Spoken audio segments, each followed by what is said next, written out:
Thank you and welcome to my YouTube channel. In this channel, I will guide you through quantum mechanics from the fundamentals to our current understanding of the topic. In this first video, I would like to explain the motivation behind the theory and also set the basis for its development. To start, I would like to discuss some key experiments.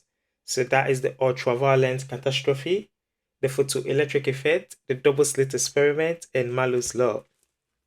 So let's begin by talking about the ultraviolet catastrophe. So let's imagine we have a hot object and the hot object is at a particular temperature, say 300 Kelvin. Now, the hot object emits light or radiation at different frequencies or different wavelengths. So it might emit one at a very high frequency or another light with high wavelength or low frequency. So the ultraviolet catastrophe is interested in the intensity of the emitted radiation by the hot object. How much intensity of low wavelength does it emit, or how much intensity of high wavelength does it emit? So that's what the ultraviolet catastrophe is interested in. So this image shows experimentally what is observed and also the prediction made by classical theory. So as seen, this black line shows the prediction made by classical theory. So with classical theory at high wavelengths, it does a good job at predicting the intensity of the emitted radiation from the hot object. But as the wavelength decreases or as the frequency increases, the predicted intensity by classical theory is that the intensity of the emitted radiation goes to infinity. However, this is not the case measured experimentally and also in real life. As you can see, at high frequencies or low wavelengths, the intensity just goes to zero and then it goes up, peaks, and then comes down. So the ultraviolet catastrophe is one of the main experiments that shows that classical theory fails and we need a new theory in order to account for the intensity of the wavelength at high frequencies or low wavelengths. So classically, the intensity of the radiation goes as 1 over the wavelength raised to the power 4. As the wavelength decreases, the intensity should increase. And this is not the case seen experimentally. And therefore, we need a new theory to account for this. Next, I would like to talk about the photoelectric effect. So in the photoelectric effect, let's consider light incident onto a metal like zinc. It was observed that there is a threshold frequency above which electrons are emitted from the metal. And also, each metal have its own threshold frequency. So for instance, aluminium might have a different threshold frequency to zinc. So what's really happening here is the electron absorbs the energy of the incoming light, and if the energy is high enough, the electron gains enough energy to escape from the metal. So let's try to explain the photoelectric effect using classical theory. So classically, light is viewed as a wave with an electric and magnetic field that are perpendicular to each other. So as seen in this image here, we have our magnetic field and our electric field, and the wave is traveling along the x-axis. So the magnetic field oscillates in the z direction and our electric field oscillates in the y direction. So in our classical theory of electromagnetic radiation, increasing the intensity, so as the intensity increases, the amplitude of the electric field should also increase. So this implies that the energy absorbed by an electron should also increase. So this experiment is usually done with a circuit. So what we do is we shine our light onto a metal, and then the metal emits an electron. And then what we do next is we put an anode here, and the electron gets attracted towards the anode, and then we complete the circuit. Now, this is a stopping potential. Let's call it V stop. And the stopping potential decreases the kinetic energy of the electrons. So when the electrons are emitted, the stopping potential is increased such that the electrons never reach the anode. So let's say an electron is emitted here. The electron don't quite get to the anode. So that's what the stopping potential does. So the stopping potential is increased up to a point that the maximum kinetic energy of an emitted electron does not get to the cathode. So in our classical theory, if we increase the intensity of our light, the amplitude of the electric field should increase. The energy absorbed by the electron should increase. Therefore, the electrons should come out of the cathode with high enough kinetic energy. And therefore, to stop them from reaching the anode, we need to increase the stopping potential. So the stopping potential needs to increase. So let's consider the case when we increase the frequency of our incoming light in terms of our classical theory. So if we increase the frequency, the amplitude of the electric field should remain the same. So that should be the same. So that means the energy absorbed by the electrons should also be the same. And therefore, the stopping potential should remain the same. Now, let's see what happens experimentally or in reality. So experimentally, when we increase the intensity, the stopping potential remains the same. And when we increase the frequency, the stopping potential also increases. So the experimental result is the direct opposite of the prediction made by our classical theory of electromagnetism. And again, this motivates, or this shows that we need a new theory in order to explain this phenomenon. And this was done by Einstein. So Einstein gave an interpretation, and we're going to have a quick look at that. So Einstein's interpretation of the photoelectric effect. So Einstein said that the energy transported by light is quantized in small packets known as phonons. And the energy of these phonons is given by E equals to HF. So H is Planck's constant and F is the frequency of the photon. So in Einstein's interpretation of the photoelectric effect, the electrons are bound into the atoms by some minimum energy called the work function. And electrons are only emitted if the energy of the photon is greater than the work function. So that is HF is greater than or equal to the work function. So where HF is the energy of the photon. So Einstein's interpretation can be summarized as HF, which is the energy of the photon, is equal to the work function, which is the minimum amount of energy needed by an electron to escape, plus the maximum kinetic energy of the emitted electron. So what the photoelectric effect proves is light is a particle, which we can think of as photons. And they have discrete packets of energy given by HF, where H is the Planck constant and F is the frequency. So next, I would like to move on and talk about the double-slit experiment. So in the double-slit experiment, let's consider a beam of electrons or photons, light, fired from a fixed electron gun through a set of double slits. And we have a screen placed behind the double slit to record the intensity of the photon. So in our previous experiment of the photoelectric effect, it was clear and obvious that light behaves as photons, that's particles. So therefore, drawing inspiration from that experiment, if we perform this experiment, we should clearly see just two bright spots on the screen, and I will show you what we observe experimentally. So this shows the experimental results from when electrons were shown onto two double slits. And as you can see, so this image shows the results with 20,000 electrons passing through the two slits. And this shows the results from 70,000 electrons passing through the two slits.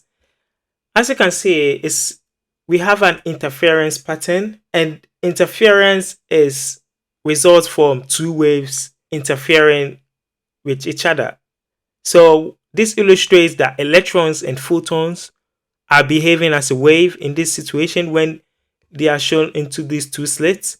However, the photoelectric effect showed that photons behaves as a particle, right? So what causes the interference is when each individual wave approaches a slit. So let's say the electrons or photons from this gun, as they approach this slit, they undergo diffraction and then they spread out beyond the slit. And the electrons or photons from the other slit also do the same.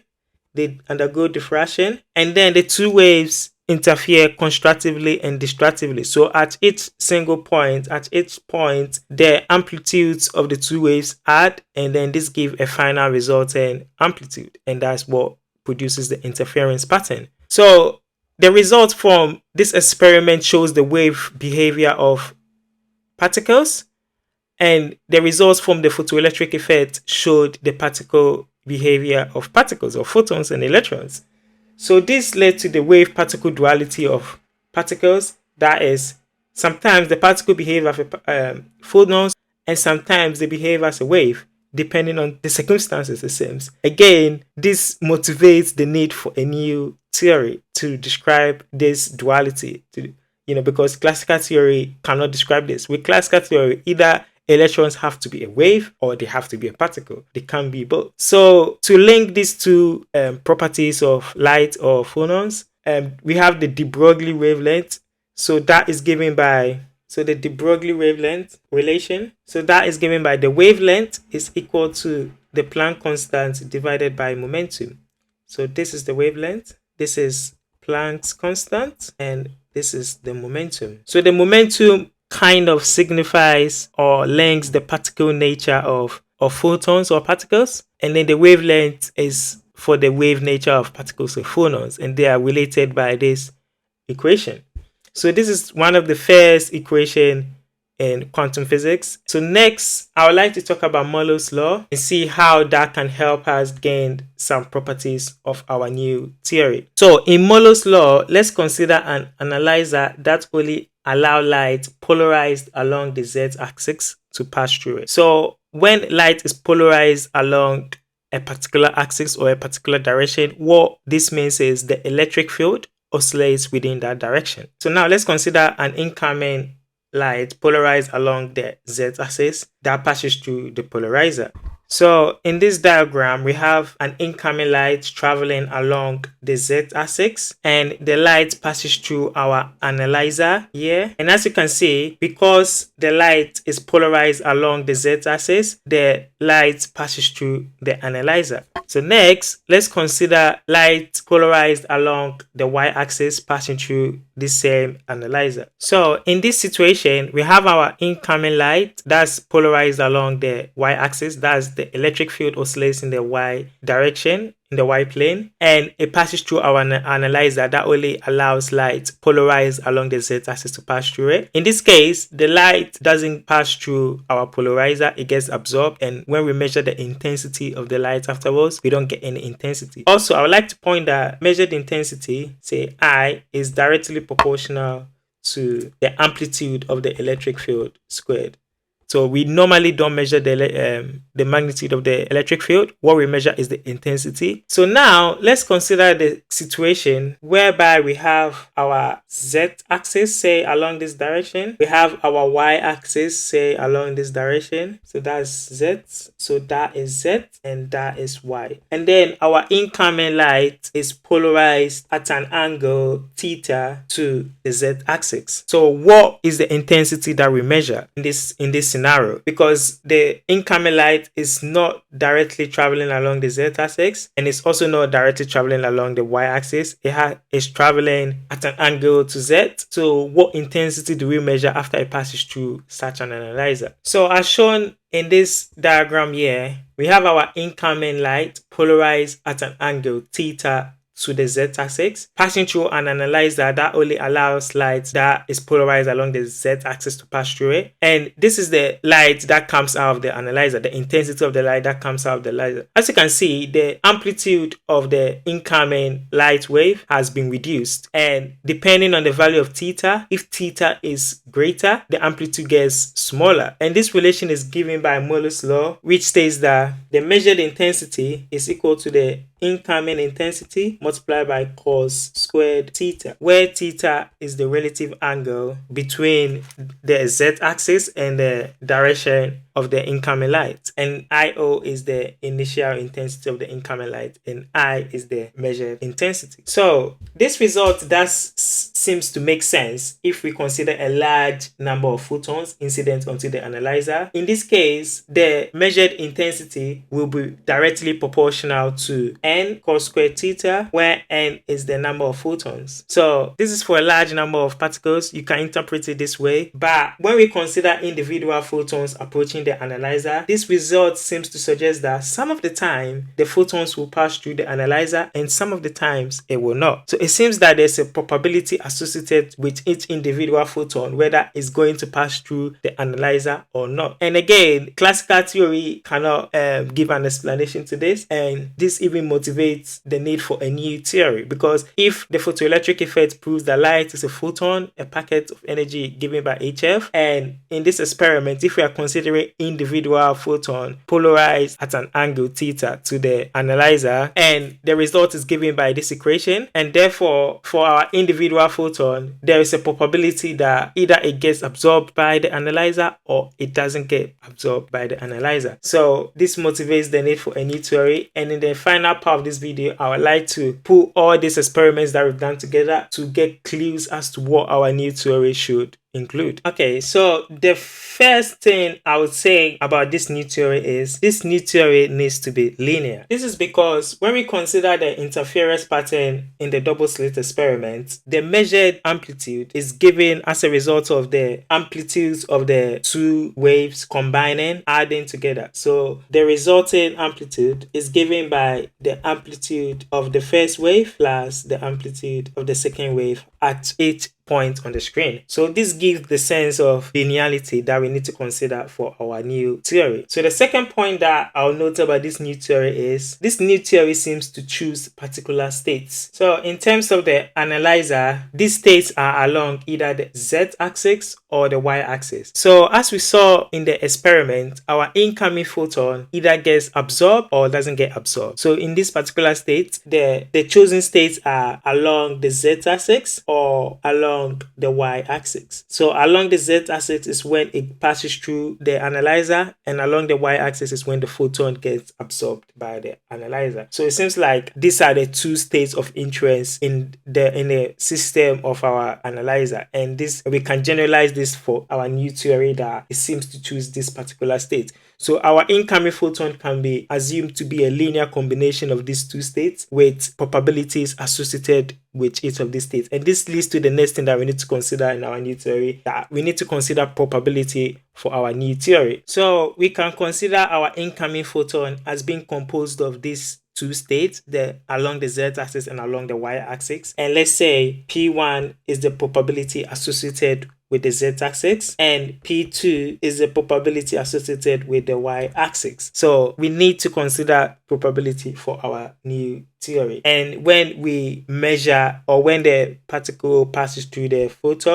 photon seems to choose one of these states based on their associated probability. And this also leads to the final point that I would like to make for our new theory, is that measurement seems to disturb our system. So again, in terms of the analyzer, before the particle comes in contact with the analyzer, it seems to be in the two states of either along the z-axis or along the y-axis with an associated probability. And when it interacts with the analyzer, it chooses one of these states. So measurement disturbed the photon from being in a position or in a situation of being in a linear combination of these two states to choosing one of these states. And on this note, I'd like to end this video here, but I also like to make the point that classical theory does work. So our new quantum theory must be equivalent to the classical theory in some limits. So on this note, I'd like to end the video here, and in the next video, we will build on this to develop the Schrödinger's equation. Thank you very much for watching, and always remember to stay in the present moment. Bye.